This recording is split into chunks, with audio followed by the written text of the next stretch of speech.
Hello, नमस्कार सर्वांना. श्री स्वामी समर्थ आणि सर्वजण आनंदात असतील हीच मी स्वामींच्या चरणी प्रार्थना करते. आणि आजच्या या नवीन ब्लॉगमध्ये तुमच्या सर्वांचं खूप खूप स्वागत आहे.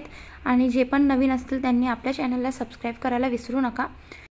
तर उद्या आहेत 7 जानेवारी 2024, म्हणजेच पहिली एकादशी.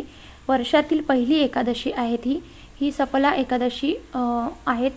तर 7 जानेवारी रोजी एकादशीचे व्रत केल्यास तुमची सर्व कामे तसेच मनोकामनाही पूर्ण होतील.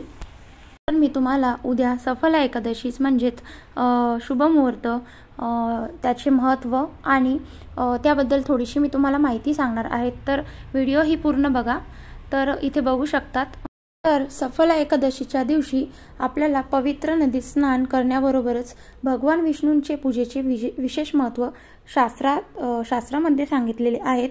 तर या दिवशी विष्णूंची पूजा केल्याने सर्व कार्य सफल होतात. तसेच या दिवशी भगवान विष्णूंची पूजा केल्यास सर्व दुःख दारिद्र्य नाहीसेही होतात, अशी भक्तांची धारणा आहे. तसेच तुळशी मातेसमोर तुम्हाला एक दिवा लावायचा आहे. तर तो दिवा कसला लावायचा आहे ते मी तुम्हाला पुढे सांगणारच आहेत. तर त्याआधी चॅनलला सबस्क्राईब केलेलं नसेल तर नक्कीच सबस्क्राईब करायला विसरू नका. तर तुळशीसमोर आपल्याला हा एक दिवा लावायचा आहे. तो दिवा म्हणजे आपल्याला इथे तुळशी मातेसमोर तुपाचा दिवा लावायचा आहे. तुपाचा दिवा लावल्याने आपले भाग्य वाढते आणि हा उपवास केल्याने अश्वमेध यज्ञ करण्यासारखे पुण्य प्राप्त होते. सफला एकादशीचे महत्त्व मी तुम्हाला सांगणार आहे. तर सफला एकादशीचे शुभ मुहूर्तावर घरात तुळशीचे रोप लावल्याने अनन्यसाधारण महत्त्व आहे. या दिवशी घराच्या उत्तर किंवा पूर्व किंवा ईशान्य दिशेला तुळशीचे रोप लावल्यास तुमची धनसमृद्धी वाढते.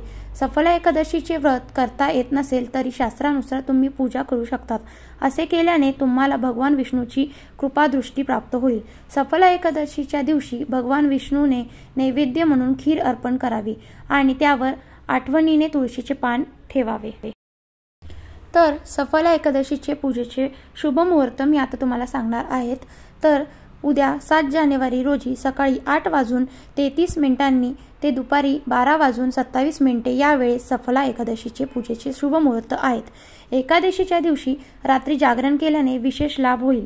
सफला एकादशीचे व्रत 8 जानेवारी रोजी सकाळी 6:39 पासून रात्री 8:59 पर्यंत राहणार आहेत.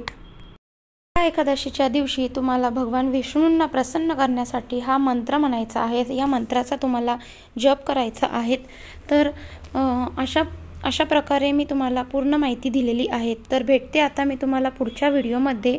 ही व्हिडिओ आवडल्यास व्हिडिओला नक्कीच लाईक करा, चॅनलला सबस्क्राईब करा आणि शेअर करा. सर्वांना या माहितीबद्दल इन्फॉर्मेशन मिळावी. तर भेटते आता पुढच्या व्हिडिओमध्ये.